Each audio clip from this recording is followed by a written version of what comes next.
Fatima miracle. The most famous miracle of the 90s. What was prophesied in the miracle of Fatima? In 1960, Virgin Mary strictly ordered the third secret of Fatima to be open to the public. And what happened in 1960? The miracle of Fatima, the world's greatest miracle that was officially recognized as a miracle by the Vatican. Fatima, a small town in Portugal. Lucia, Francisco, Jacinta lived there in 1916, end of World War I. An angel called the Angel of Peace appeared before these three children. May 13, 1917. Virgin Mary appeared in front of three children. They were told to come to the same place on the 13th of every month. July 13, 1917. In an audience of 5,000 who heard rumors of miracles, three messages were entrusted to three children.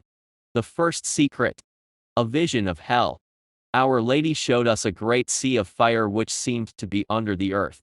Plunged in this fire were demons and souls in human form like transparent burning embers, all blackened or burnished bronze, floating about in the conflagration, now raised into the air by the flames that issued from within themselves together with great clouds of smoke, now falling back on every side like sparks in a huge fire without weight or equilibrium, and amid shrieks and groans of pain and despair. The second secret, a statement that World War I would end, along with a prediction of another war. The war is going to end, but if people do not cease offending God, a worse one will break out during the pontificate of Pope Pius XI. When you see a night illumined by an unknown light, know that this is the great sign given you by God that He is about to punish the world for its crimes by means of war, famine, and persecutions of the Church, and of the Holy Father. This message predicted the end of World War I and the beginning of World War II. An aurora phenomenon that stunned all of Europe just before the beginning of World War II. The third secret. Virgin Mary strictly commanded that this third message be made public in 1960. Until then, three children were strictly ordered to keep it a secret. Its contents are called the Fatima Third Secret. It was informed to the Vatican.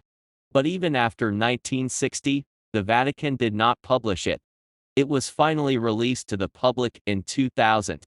What was this third message? By decision of Pope John Paul II. June 2000. For the first time in 40 years, the Vatican has issued the message. The third secret of Fatima. The angel cried out in a loud voice, penance, penance, penance. And we saw in an immense light that is God, something similar to how people appear in a mirror when they pass in front of it, a bishop dressed in white. We had the impression that it was the Holy Father. Other bishops, priests, men and women religious going up a steep mountain at the top of which there was a big cross of rough-hewn trunks as of a cork tree with the bark. Before reaching there, the Holy Father passed through a big city half in ruins and half trembling with halting step. Afflicted with pain and sorrow, he prayed for the souls of the corpses he met on his way.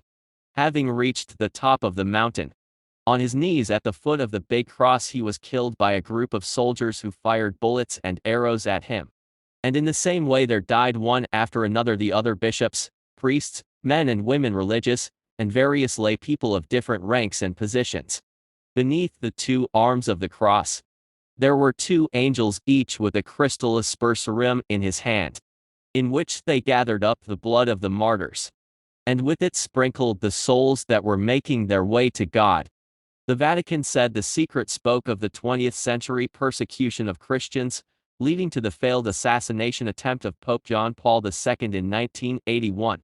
Pope John Paul II says, "In a special way may divine providence be praised for this, that the period of the so-called Cold War ended without violent nuclear conflict, the danger of which weighed on the world in the preceding period in his last will." Pope John Paul II is grateful that the prophecy of Christians' actual death did not come true. He is grateful that the prophecy of death of Holy Father bishops, priests, men and women religious going up to a big cross did not come true. But really, could it be that the prophecy did not come true? The prophecy continues as follows. Beneath the two arms of the cross, there were two angels, each with a crystal aspersorim in his hand, in which they gathered up the blood of the martyrs, and with it sprinkled the souls that were making their way to God. Holy Father, bishops, priests, men and women, religious, various lay people of different ranks and positions going up to a big cross died. Their blood of the martyrs was gathered up, and with it sprinkled the souls that were making their way to God. Apart from Christians led by the Pope, heading to the cross, there are those who are making their way to God. The angels sprinkle those who are making their way to God with the martyrs' blood of Christians heading to the cross. The third prophecy of Fatima is the prophecy to be released to the public in all of the world in 1960. That there will be a new generation of those making their way to God who have inherited the mission of the Christians. Then what happened in 1960? Not many people know that the Unification Church, a heretical Christianity in Korea, is involved. 1960 was the year of the most important events in the Unification Church. Sun Myung Moon and Hak Ja-han Moon got married this year, which is called the marriage supper of the Lamb, as in the Book of Revelations. Sun Myung Moon and Hak Ja-han Moon got married in 1960, and for the first time as second coming Messiah, as true parents of humankind. They performed holy blessing marriages for 3 couples in 1960. Beginning in 1960, for the first time in the world, marriage centered on God, not Satan, has begun. At the same time, it means that the blood and souls of devout Christians who died without meeting the Messiah are poured into the Christians of the second coming, centered on the second coming Christ. True parents of humankind making their way to God,